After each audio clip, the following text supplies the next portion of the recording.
Hey, what's up, everybody? Happy Monday. Really, really cool to be coming to you guys today, especially at this time. Of course, I am typically on with Tiffany and Cat Queen.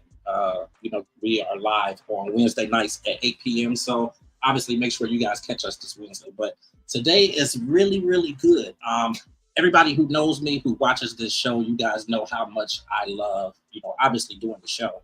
But I love doing like these special kind of one-off interviews where I can kind of bring in celebrities and some of everybody and really just kind of get to know who they are, some of the things that they have going on. And we have a really, really amazing guest for you guys today. I know this is kind of spur of the moment, but obviously it's going to be a lot coming from this. We will have a magazine feature, so you guys will be able to check that out. But the guy that we're bringing in today, definitely really, I think that he's really big out here. Definitely, obviously tapping into the entertainment industry. He's got music in his background, and there's just a lot of stuff that you guys will be able to check out and really learn from him. He has a new project that's debuting that he's kind of I say all across the board when you think of producing and directing, and just he's got his hands in everything. So I thought this would be really, really good. The opportunity was granted to me, and of course, I jumped on it. So I want to welcome in John Anthony Torres to the Hey, show. what's up, you What's guys? what's going on, man? What's up, James? Thank you so much for having me. Yeah, very, very welcome. Just like I said before we went live, man. Like I really, really appreciate this opportunity. It's really, really cool, and outside of me having a passion for media, like I just love like the entertainment industry and like really seeing the projects that people are working on. And you have Poppy that's going to be debuting. That is Uh, cool. I think it's really amazing, obviously how your hands are kind of all across it and you're acting in it, and like there's so much with it. So we definitely will talk about that a lot.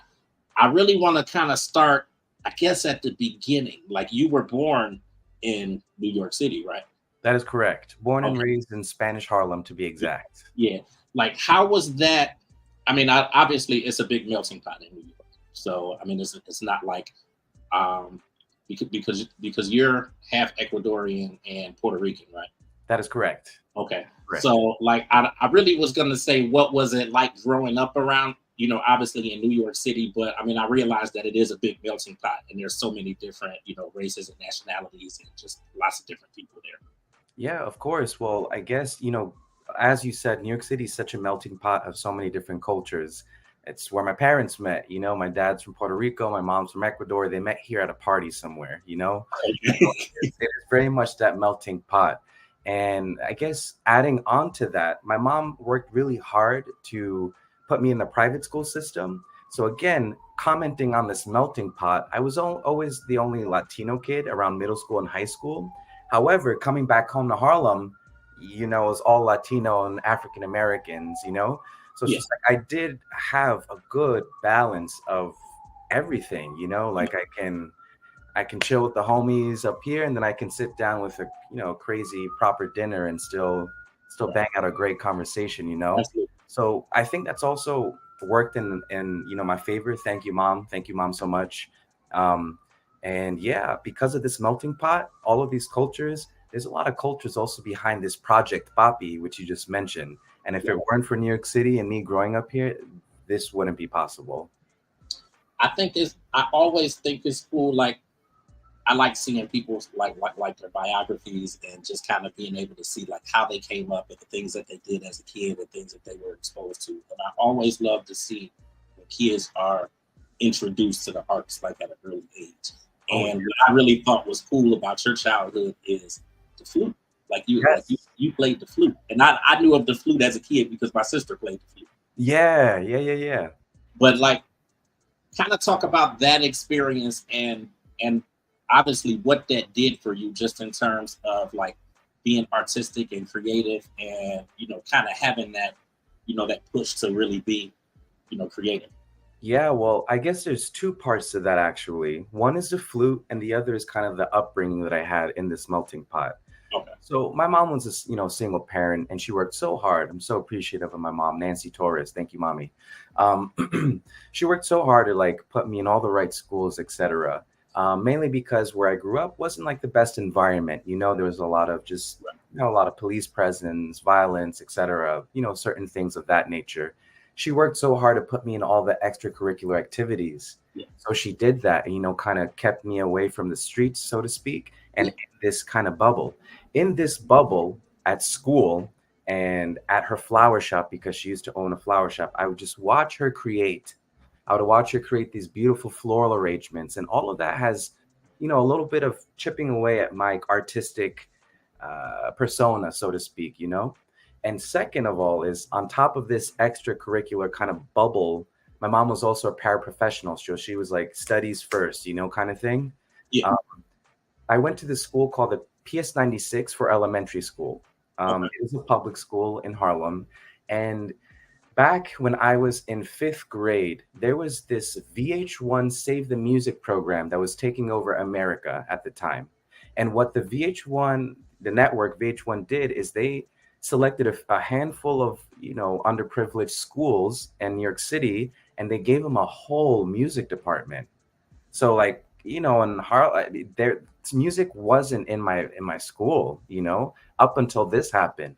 And I know all the like second or third graders were required to pick up a recorder, which is a pretty simple, I think all I, of us. I remember those.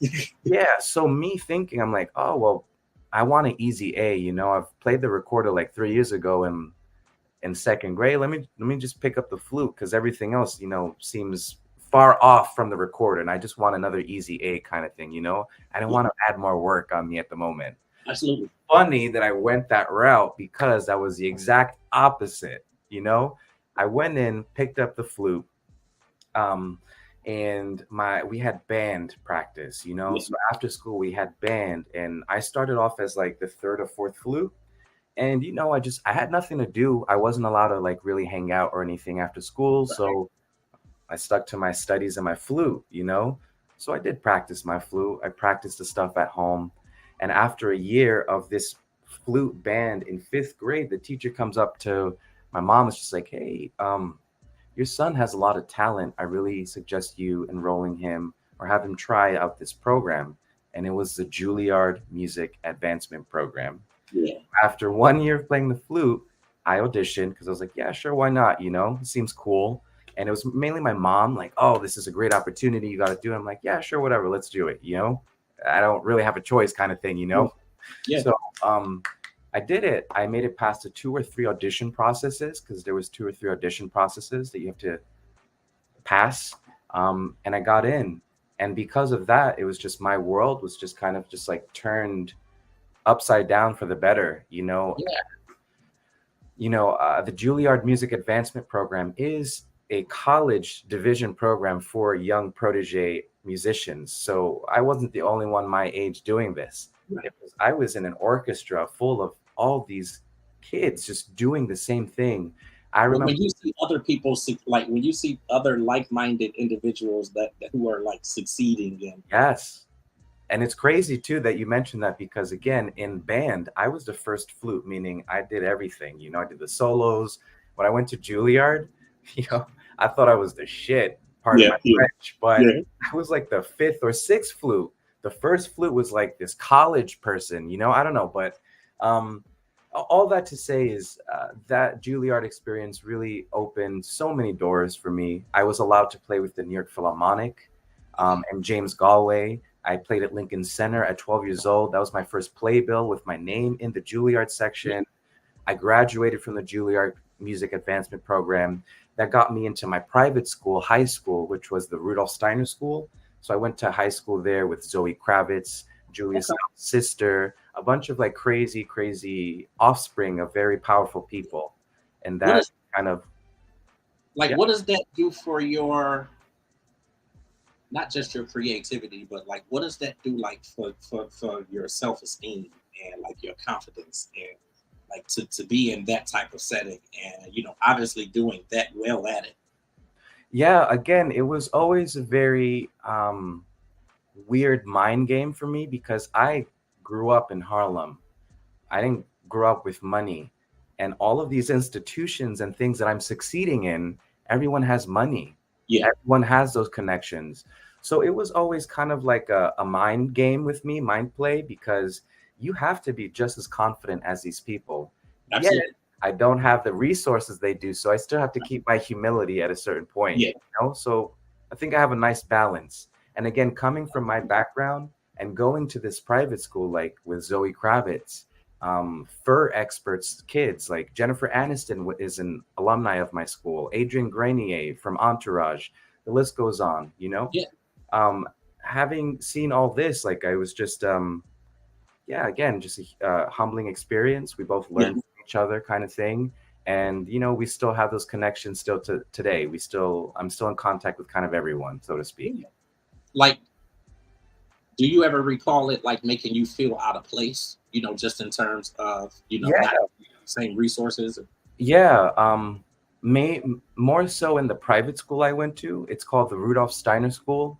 Mhm. And I felt this a little more there only because there were 15 to 20 kids in every grade. So it was a tiny private school in a townhouse on the Upper East Side. And I did feel out of place at certain points. However, again, this kind of survival instinct kicked into me, and I was able to do what I got to do to just to be able to hang out with these kids. One of those things to be able to fit in, funny enough, was how I was introduced to acting. Yeah. Again, all the cool kids like Zoe Kravitz and Jane Stiles, who's Julia Stiles' sister, they were doing the after school drama club. All the cool kids in my grade were doing the after school drama club. Yeah. I was like, oh, I need some friends. Let me see Yeah. what I can do. And I auditioned for the drama club, and I was a flautist, I was a musician. I never thought of acting or anything like that. I was gonna say, like, what took you to the, obviously to acting? Yeah, it was, again, all the cool kids were doing it in drama club. So I wanted friends. I mean, it makes sense. Yeah, and then growing up, like I went to Juilliard all the weekends. So like I had no time to have friends, so to speak. I was in school 7 days a week. Right. Um, yeah, for like 2 years straight. I was in school 7 days a week. But I really wanted friends, and I wasn't worried about my studies in high school. I was a teenager, and I wanted friends, I wanted companionship. I didn't have siblings. I mean, I do have siblings, but they're all 11 years and older from me. So I was kind of raised almost like borderline only child. So I really did want friends in high school. And again, they were doing the drama club. That was my introduction to acting. Because of the flute, you develop a lot of the same muscles as a singer does, and I just had no idea really. So it was a musical that I auditioned for. I was like, okay. They're like, you have to sing, and I'm like, oh shit, okay. So I just practiced, just like I practiced the flute. I practiced for the audition, and I auditioned for Roger in Greece. That was my first audition for any acting piece or any musical, and it was Roger in Greece, and I got the part. Okay. Zoe Kravitz was Rizzo. I was Roger.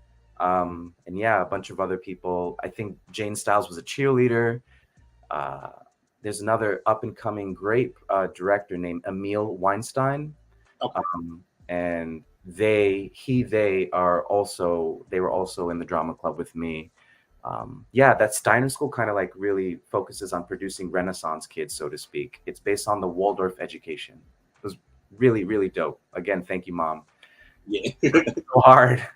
No, I think that's cool. I love how you constantly shout your mom, because like it's really amazing like, how our parents like really step in and they Yeah, really aid a lot of. I mean, I'm really in that same space, like just in terms of like stuff that I've wanted to do. Like my mother has been like the big and still is like the biggest cheerleader of right. that I do. So like I love hearing that. Yeah, no, for sure. Again, um, single parent household, and she really Yeah, did the most that she could. yeah. Now just in terms of acting, like you've done some really really cool stuff, man. Like Quantico, I know I didn't watch a whole lot of it, but Right. I do remember that. Gotham, of course, I definitely did watch that. Um, Orange is the New Black. That was like one of my favorite shows. So I know you did some stand-in work for that. Like, Right. Well, I was just gonna say, kind of talk a little bit about, some of these roles that you really have been able to not only accept them but kind of conquer them. Like you've done really good in this project. right. And so those projects specifically that you bring up, I'll add on as well. Spike Lee. I worked with Spike Lee for a whole season on She's Gotta Have It Yeah, Too. I was gonna say she's got to have it. Yeah, and I did that specifically because when I decided to pursue acting as a profession and as a career, I had nowhere to start, you know. I didn't know where to go. Yeah, I had those connections in high school, but I didn't want to use that. I wanted to figure things out because, these people are, they're friends, they're acquaintances. I don't really want to ask anyone for anything kind of thing, or that's where my mind was originally. Um, so having said that, I kind of jumped in to the industry behind the scenes, so to speak, just to figure out what's going on. How can I get ahead in this industry, right? And so not many people know, but every TV show, every film, every commercial, you have you have these actors called stand-ins, stand-ins and photo doubles. And so a stand-in is basically used to expedite the filming process. For instance, let's say we have two of me. The me on my right is the main actor. I'm the stand-in. The actor on my right is called first team. I'm called second team. All day on set, we're tag teaming just on set. While this actor is getting the makeup done, I'm in the actor's place getting set up for lighting and getting set up with the director doing a rehearsal. If anything changes, actor comes, I let them know. I leave, they do their thing. I watch what they're doing. I come back in. We go to it's literally like tag team. They're called first team. I'm called second team, or I was called second team. So I did this for Spike Lee, for Quantico, thanks to one of the best ADs out there at the moment. His name is Eric Calatayud, but he got me into these shows. He also went to the Rudolph Steiner School, a great school to go to. You have a lot of connections eventually. Yeah, But he got me into these shows. And so I was able to do stand-in work. And again, for people like Spike Lee uses his stand-ins as the actors as well, you know? So he will have most directors will be like, "Oh, the stand-in just go to this point and then this point and then that point." With Spike Lee, he had us do the complete scenes in its entirety with acting, with everything until the actor's ready to come on board. And then again, we just start that normal tag team kind of thing for the rest of the day or the rest of the month, however long the filming is. it's Um, pretty it's pretty cool to hear you actually break that whole process down. yeah, it's there's so much in the industry I had no idea. So again, coming into this and wanting to succeed in this industry, I had to know what is going on completely, you know? What is everyone's job on? Why are there 2 to 300 people on this set, you know? What is everyone doing? And Right. that's what I did. Yeah, I also realized who was booking the work, what they were doing on set, why they were getting booked, who were their representation, who was their agents. I've always been in survival mode since a kid, you know, growing up in my surroundings and always trying to see how to get ahead, because also as a Latino, being in the only Latino in a bunch of white settings, you gotta think extra hard and work a little extra hard just to get noticed. um, and that, again, going back to the stand in and photo double, I did all of that as like my ground research to see what's making this industry tick. You know, what is everyone doing? How are these actors getting those parts, etc. And then Now, that's when I jumped in for auditioning and stuff. right. Now, obviously, these aren't the only projects that you've done. There's been, a bevy of, other projects and films and whatnot that you've been able to work on. But how does that all kind of lead and transition to Papi? Sure. Okay. So all of that leads up to Papi because with Papi, I have multiple hats, you know, and even though I'm credited with a few hats, which are many, like you kind of said earlier, I have my hand in almost every process as one of the main producers. Because Um, I'm like producer, music director, the lead actor. and I Uh, also play a piano live. So I'm a composer, a pre-scorer. I made a pre-score for the movie and gave it to the scorers and the musicians to fulfill their music duties. So I did a pre-score for them. I composed an original piece called Escape, and that's played live and it's recorded live in the film that you guys can see as well.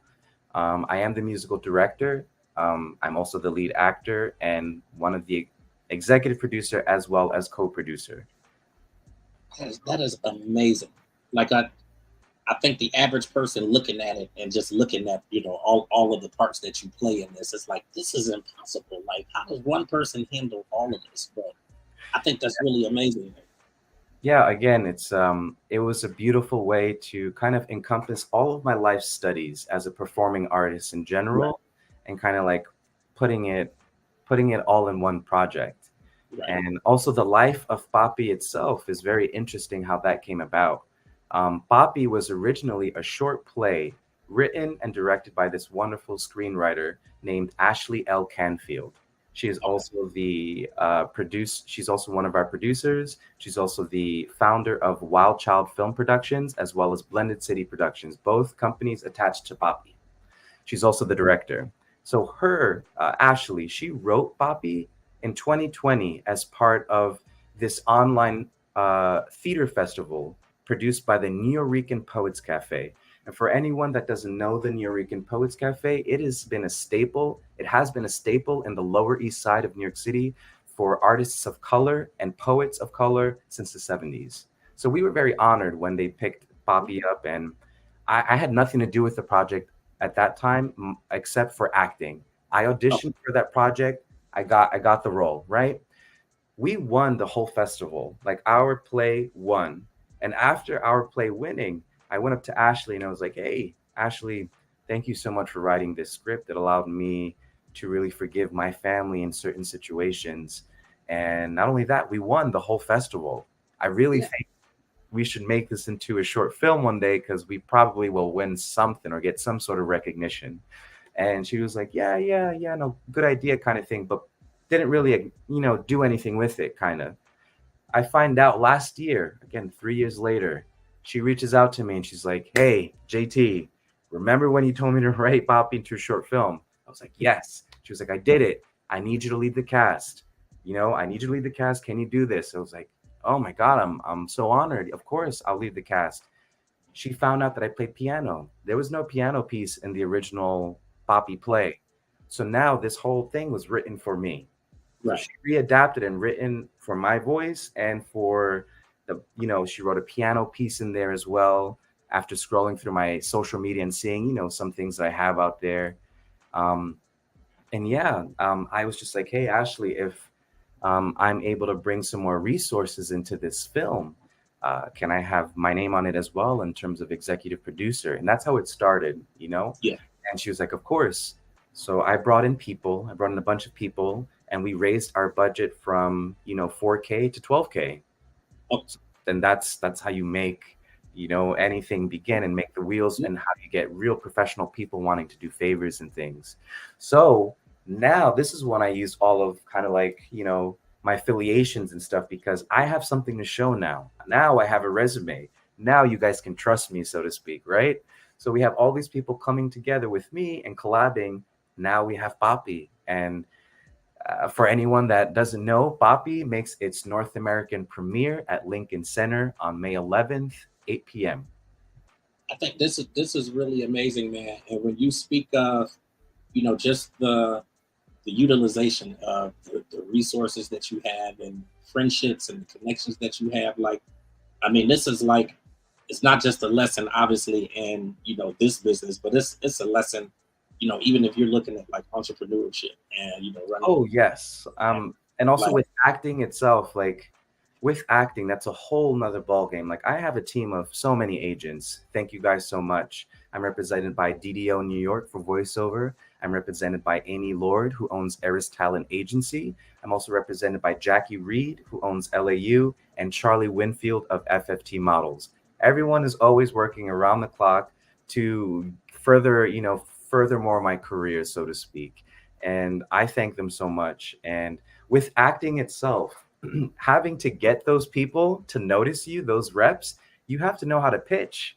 You got to know how to pitch yourself. I mean, actors who kind of just wait around for like something that's nothing's gonna happen. You got to go out there and get what you want. You got to pitch right. yourself. You got to make a whole, like you said, make this a business. You're a Yeah. business, and I know it sounds weird, but if you're in the acting industry, you're a product. Sell your product. No, I listen, man. As an entrepreneur, like it all makes perfect sense. Like I said, it's like the perfect lesson for anybody that's looking to run a business or even just being in this industry, which, like you said, it's a business itself. Right. Right. Now Right. you said it's gonna it debuts again when?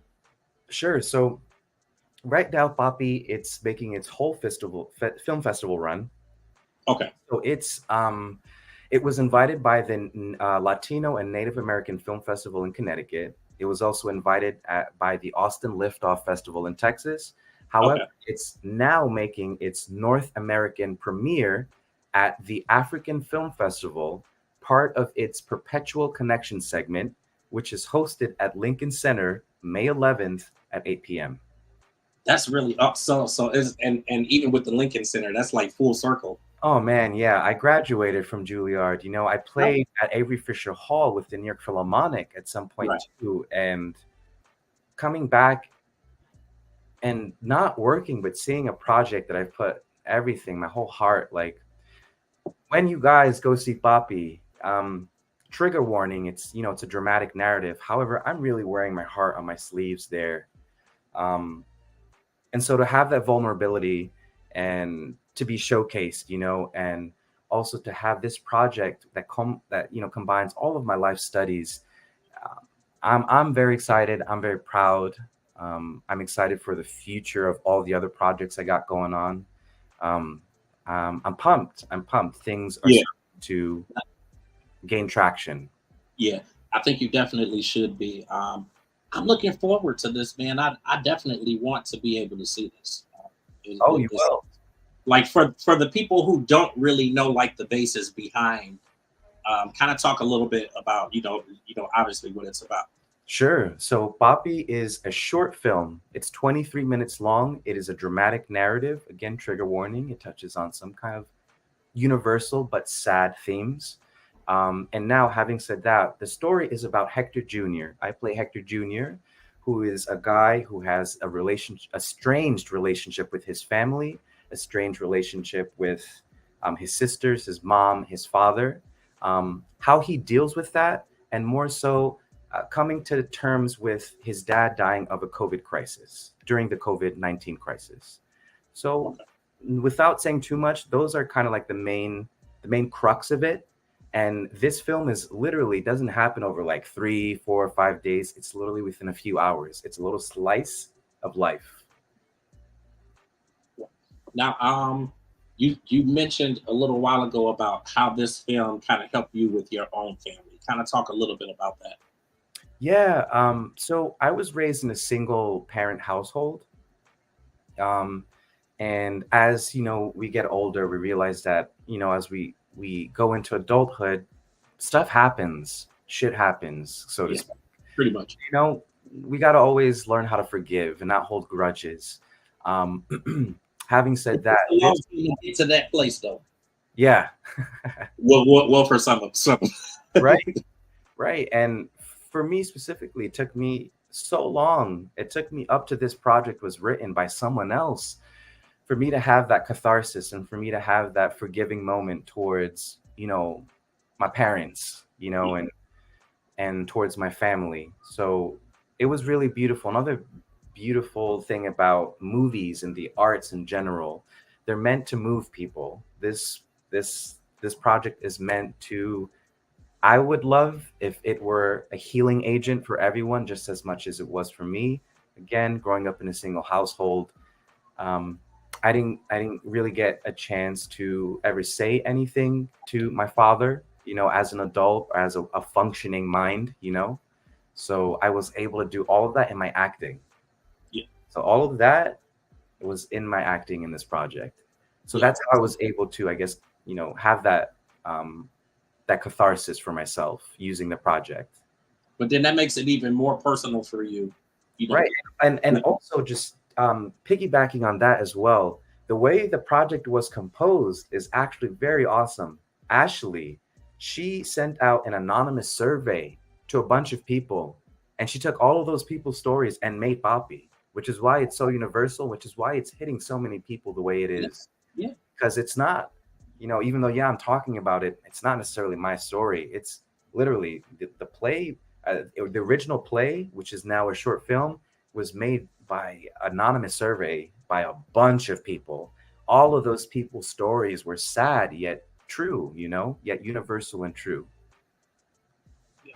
No, I think that's really dope. It's something about, I think I'll just say short stories that I really fell in love with. Probably, I would say maybe within the last 5 to 10 years. I like looking at a lot of short stories and just seeing how, obviously the directors and the producers are able to kind of put this together in 23 minutes, like you said, almost kind of like a sitcom, but you're getting like a whole, like they I don't know if you ever paid attention to the Haves and the Have Nots by Tyler Perry, but one of his actresses on the show, Danielle Detweiler, she had done a short story, like kind of during the time of like I guess the biggest moments of the Haves and the Have Nots, and Right. it's really really good. And then obviously she went on from there to do Teal and all the other stuff that she's been able to work on. But Right. it's really cool just to because a lot of people are getting their start in like these projects, in these short stories.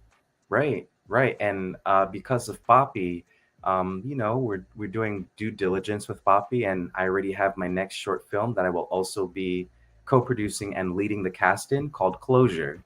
We Okay, that was my next question. we start filming that in June. Oh, so you start filming in June? Yes, we start filming in June, and I will be leading the cast. I will be producing, executive producer as well. Okay. And yeah, that's gonna hit even harder than Papi, only because it has to do with more timely matters, specifically with AI. It has to do with AI. So it is a sci-fi dramatic short narrative.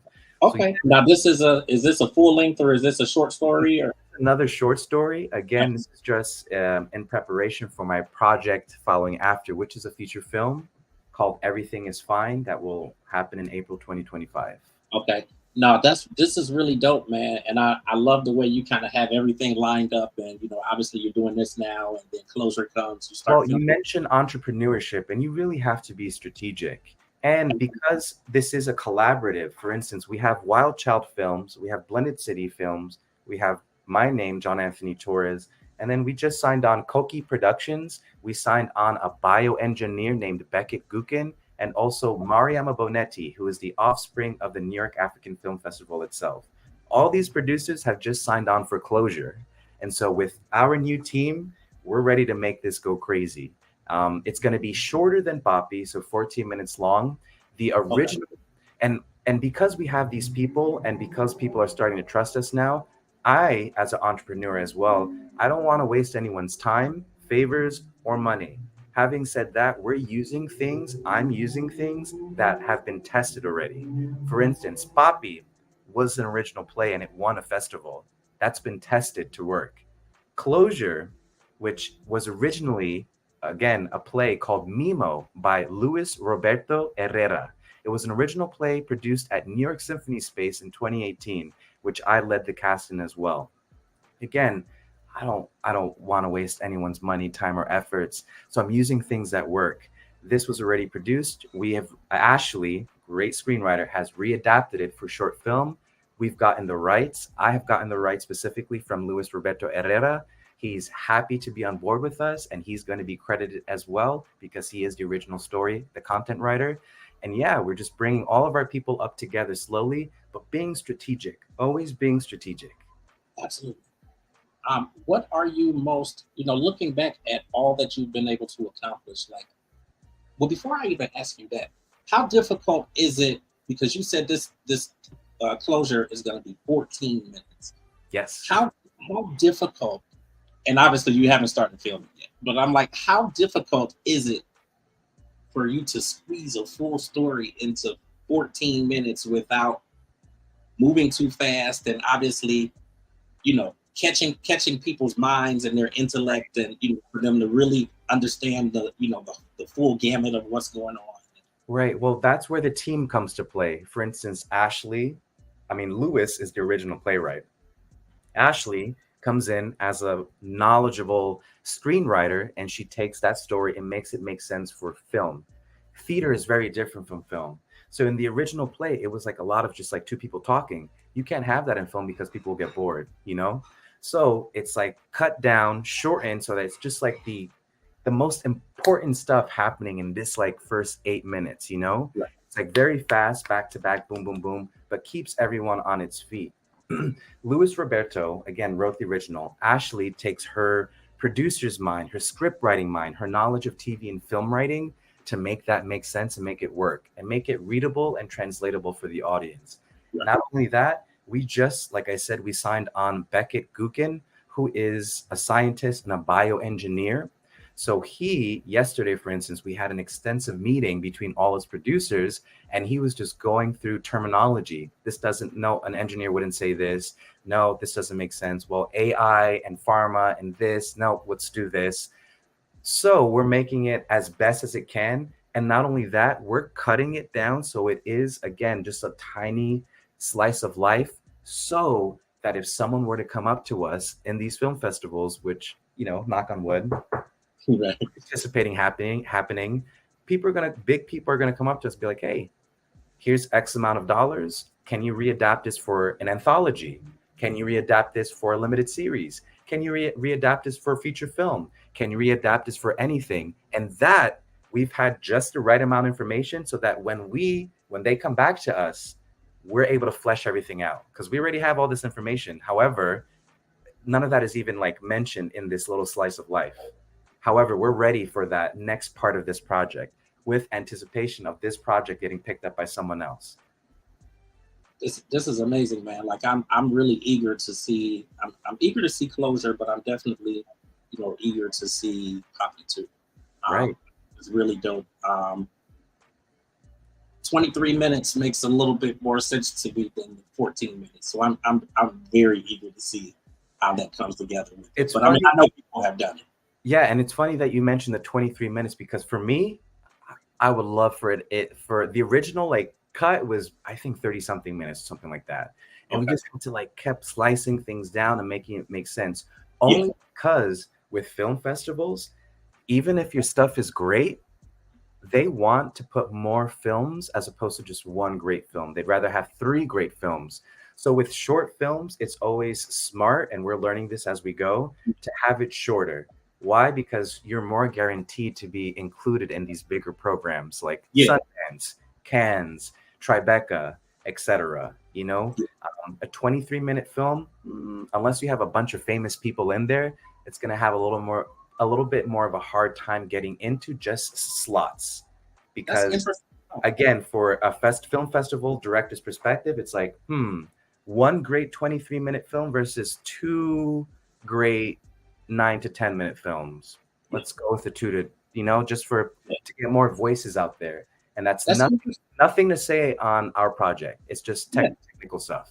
Yeah, no, that's really interesting to know. And that's the key is that, you obviously got to be a part of all of this to know those things. Right. Trial and tribulation. Yeah, absolutely. Now, I was going to ask you, when you look back at everything that you've done from being a flautist to, getting into acting and now directing, producing, leading these projects, what are you most proud of in terms of your journey? The most proud I would probably have to say is this project. I had 2 moments where I did tear up from receiving news because of this project. One of them was because of our North American premiere at Lincoln Center. Like you said, it was a full circle moment for me. Yeah. And even more so, we just got news this week that my film just got picked up by Magic Johnson Theater, which is a few blocks away, in Harlem, as part of the People's Film Festival. Yeah. And for me, that hit me the hardest because this is my neighborhood. Yeah. I can literally see Magic Johnson Theater from my window right now. And growing up, I grew up in Harlem, and it wasn't the best place, so to speak, to grow up, which is why my mom worked so hard to put me in these extracurricular activities. We also didn't have the most money growing up, which is why she was working so hard. And having said that, she would save up every 2 months or 3 months. I remember she would save up for us to make it to a matinee at Magic Johnson Theater, only because that was the only time that she could afford something, was every 2 to 3 months when she saved just for me, Yeah. you know, just to save for me to take me out and do something. Yeah. And every 2 to 3 months, you know, she would save, which wasn't that much, but she would save her dollars and stuff to take me to Magic Johnson Theater for a matinee specifically, because we couldn't afford a regular ticket. The Right. matinees were cheaper. And again, this is Magic Johnson Theater, and that was my childhood. That was my introduction to movies or anything, so to speak, because we didn't have cable up until a certain point. Right. But yeah, that was my memory. And then now, just having this news where, you know, I take care of my mom full time. She has dementia, diabetes, lupus. So now that this is a full circle moment, it's like, look at what we did, mom. Like, look at what we did. Look at what I did. It's really just full circle, you know. Yeah. Such troubling times, and I didn't even know at the moment, you know. I didn't even know what was going on, but Yeah. I appreciated us going to Magic Johnson every 2 to 3 months, because that was the only theater we could afford. We couldn't Yeah. afford to take the bus or anything to downtown or like 86th Street or something like that. We kept it in the neighborhood, and here we are. My first professional project, just got picked up by Magic Johnson Theater. May 30th, June 1st, Magic Johnson Theater. You can check out Papi as well. That is truly amazing, man. I'm sorry to hear about your mom with the dementia and lupus. Oh, it's okay. Another part of humbling, and even more of a driving force for me to get things done. Absolutely. I want to show her everything that I still got in my arsenal. Absolutely. Like, how long has she been battling that, or is she in a space where she can kind of still know what's going on with what you're doing? Yeah. So she's still in a place where she can still know what's going on and stuff. I think she's been battling dementia for about 4 years, the Yeah. lupus and diabetes as well, but it's mainly the dementia, which is kind of the most noticeable. Yeah. But yeah, it comes mainly in, like, I guess, very immediate, short memory kind of things. Like, morning, mom, and I'll have to say maybe a second time throughout the day, or just show, like, mix up memories. Yeah. But yeah, otherwise, if you were to meet me, you'd be like, oh, what a cute old lady, you know? Because dementia actually runs through my family. So, unfortunately, I've been able to kind of witness, just a lot of family members, uncles, and aunts, kind of dealing with that. And my grandmother had it. It's hard for you. It's kind of, I was gonna say interesting, but just to kind of see like the beginning stages where you can see they're kind of forgetting stuff, here and there. It's just kind of in and out. Versus a few years later when it starts getting worse. And in all honesty, we believe that my father is like showing like early signs. Right. But it definitely through the paternal side, like it runs through the family. So like as far as like my grandmother, and she was one of the 11, and pretty much all of them have had dementia. Wow. So here seems like my father's getting it, but then I have lupus. So like was she diagnosed with lupus at a later age, or? Yeah, she was diagnosed about in 2019, right before COVID. Okay. It's interesting because I never knew anything about lupus or anything until I got diagnosed with it. But I didn't get diagnosed until 2000. I got sick in 16. So it takes them so long to figure out, what's going on. Right. Once they finally figured it out, I think it was into 2017. But I hope you're doing well with your health and keeping on. Well, luckily, I've, I guess, with God's blessings and all that, like I've actually done really well with it. Considering in the beginning, I was more in denial, I guess, so to speak. So I you kind of just figure, I just need to do this and I'll be better. I think I just didn't really want to believe that anything was wrong, but like I kept blanking out, like I was working too much, and I mean, you kind of know the rigors of trying to make it and trying to make sure you got money for the kids and home and trying to pursue the dreams and the passion and all that stuff. And I was working a full-time job. I was working a part-time job, and I had a lot of stuff going on. Right. So it was just like, just knowing and learning to really prioritize yourself and your health and life, and just slowing down, because shit, if I fall out dead, then what's gonna happen? So it's like, just learning to slow down and quit one of the jobs, and it's really done a lot. And then I'll be the first to tell you, I don't necessarily eat the best, but I do pretty good, just in terms of like knowing what to eat, what not to eat, right, stuff. And it's just, trying to be disciplined with it. But I've done very, very well with it. Yeah, discipline is important for sure. Yeah. Because they want you to do a lot of the steroids, and I'm like, I can't do the steroids, because then I'm like, hell, I'm trying to. It's like I'll lose all the weight and then I'll pick up the weight, because right. Taking the steroids, you start picking up the weight. So it's like I've kind of done almost the Luther thing, like I've lost it all, and then I've gained something, and then I've lost it all, and then I think like 3 times, like I've gone down, and then it's slowly. That's also probably not good for your body. Absolutely. So like I said, just kind of learning and growing, and just learning, to take better take care of yourself and all that. Right.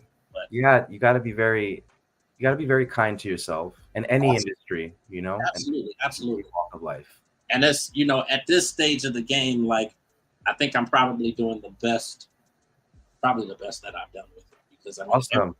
Everything right now is all passion, man. Like I literally, and Brandon can tell you, like I literally walked from my job like 2.5 years ago to just do the media stuff. So like when I tell you, I'm like, that's when the real magic happens. Winging it. Like when I say I'm winging it, like I'm winging it. But I guess like when you think of Tabitha Brown, like I drive Uber, and I'll throw some Instacart in there and some DoorDash and all that stuff, and I'm like, I'm good. So it's working, man.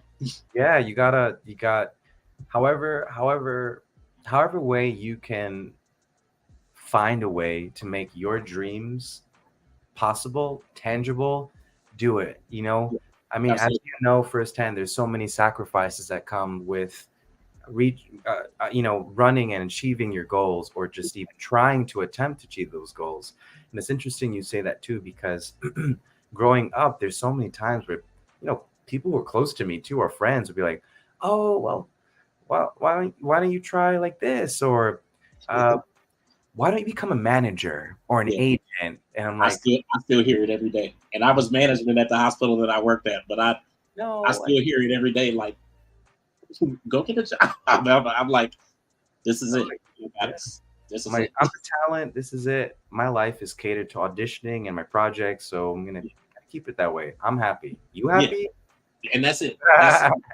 Right now, it's all about happiness, man. Like I feel like I've done good. I played by the rules for so long, and now I'm just like, I got to make my own rules. Like, with my kid, like he's graduating from high school this year. Congrats. I just posted his graduate or his cap and gown picture today, so I'm like, I'm good, man. I don't have nothing to worry about. Yeah, that's right. Now, this has been really amazing, man. Is there anything that you feel like you really wanted to get out with this conversation? I guess just, speaking to great people like you, talking, touching on the projects that I got going on. Anyone else, if you haven't gotten a chance to see, I play this guy named Diego Pilco in the show called The Perfect Murder. It's on the ID network. It's on season 4, episode 2. You can catch me. Won't say too much, but they compare me to an innocent face killer. Pretty exciting. I'm gonna really watch that now. It's one of them shows, like it's probably about 20 shows that I keep saying, I'm gonna sit down and watch it. And I'm usually running so much that I never sit and watch it. So now it's like there's a new season of them on Amazon Prime. So I'm gonna watch that, and I'm gonna watch The Perfect Murder. So I can check that out. Check you out. And finally, you guys keep your eyes peeled. I'll be in an upcoming Marvel Studios project, and that'll be released in the next 2 years. Oh wow, that's cool too, man. Okay, man. Again, thank you so much, man. Like I said, it's like everything is purpose and passion. So like I think that this was definitely meant to be. I appreciate the time and the opportunity to definitely get you on the platform, and just look forward to doing more. Oh man, it was my pleasure. Thank you so much for having me on today's show. I really appreciate it. Absolutely. All right. Have a good day, man. You too, James. Have a good day.